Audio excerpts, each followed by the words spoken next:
सम्राट चौधरी के पुलिस का डर ऐसा कि दूसरे राज्यों में भागकर भी कांप रहे अपराधी सोशल मीडिया पर लगा रहे जान बचाने की गुहार। अपराधी चाहे बेंगलुरु भागे या विदेश, बड़े से बड़े तीसमार खान को भी पाताल से दबोचकर बिहार लाएगी सम्राट चौधरी की पुलिस। अपराधियों में पुलिस का डर। सम्राट चौधरी ने गिनाई उपलब्धियां। बिहार छोड़ो, बाहर भी चैन नहीं, अब बेंगलुरु तक सम्राट चौधरी के पुलिस का खौफ। बिहार की राजनीति में इन दिनों कानून व्यवस्था को लेकर सियासी बयानबाजी तेज हो गई है। एक तरफ विपक्ष राज्य सरकार पर लगातार निशाना साध रहा है और कानून व्यवस्था को मुद्दा बना रहा है, तो वहीं दूसरी तरफ नीतीश सरकार अपने सुशासन और विकास मॉडल की बात कर रही है।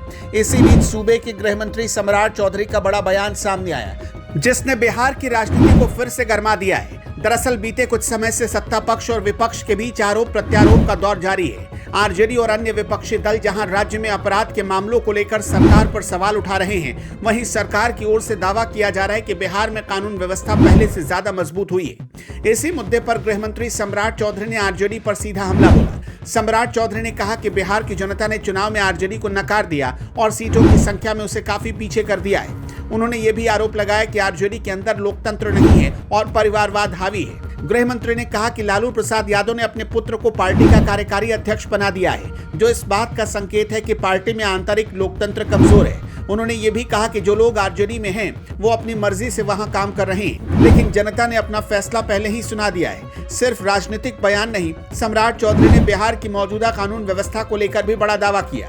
उन्होंने कहा कि राज्य में पुलिस की कार्रवाई इतनी सख्त हुई है कि अपराधियों में डर का माहौल है। गृह मंत्री के मुताबिक अब अपराधी बिहार से बाहर जाकर खुद को सुरक्षित महसूस नहीं कर पा रहे और पुलिस की कार्रवाई से बचने के लिए तरह तरह की अपील कर रहे हैं। इसी संदर्भ में उन्होंने हाल ही में हुई एक बड़ी गिरफ्तारी का जिक्र किया। आपको बता दें कि बिहार पुलिस ने बेंगलुरु पुलिस की मदद से कुख्यात अपराधी मनोज सिंह और माणिक सिंह को गिरफ्तार किया।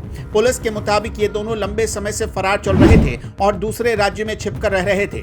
इस गिरफ्तारी को लेकर सरकार का दावा है कि बिहार पुलिस की मजबूत नेटवर्किंग और कार्रवाई का नतीजा है। हालांकि गिरफ्तारी से पहले इन दोनों आरोपियों का एक वीडियो सोशल मीडिया पर सामने आया था, जिसमें उन्होंने अपनी सुरक्षा को लेकर चिंता जताई थी। वीडियो में उन्होंने दावा किया था कि उन्हें डर है कि पुलिस उनके खिलाफ सख्त कार्रवाई भी कर सकती है। इस वीडियो ने सोशल मीडिया पर भी काफी चर्चा बटोरी थी और राजनीतिक बहस को तेज कर दिया था। विपक्ष इस पूरे मामले को लेकर सरकार पर सवाल उठा रहा है और कह रहा है कि कानून व्यवस्था की स्थिति उतनी मजबूत नहीं है जितना सरकार दावा कर रही है। वहीं सत्ता पक्ष का कहना है कि अपराधियों के खिलाफ लगातार कार्रवाई हो रही है और यही वजह है कि कई बड़े नाम पुलिस के शिकंजे में आ रहे हैं। राजनीतिक जानकारों की माने तो आने वाले समय में कानून व्यवस्था का मुद्दा बिहार की राजनीति का बड़ा केंद्र बन सकता है, जहां विपक्ष इसे सरकार की कमजोरी के रूप में पेश करना चाहता है, वहीं सरकार इसे अपनी उपलब्धि बताकर जनता के सामने रख रही है। ऐसे में यह देखना दिलचस्प होगा कि जनता किसके दावे पर ज्यादा भरोसा करती है।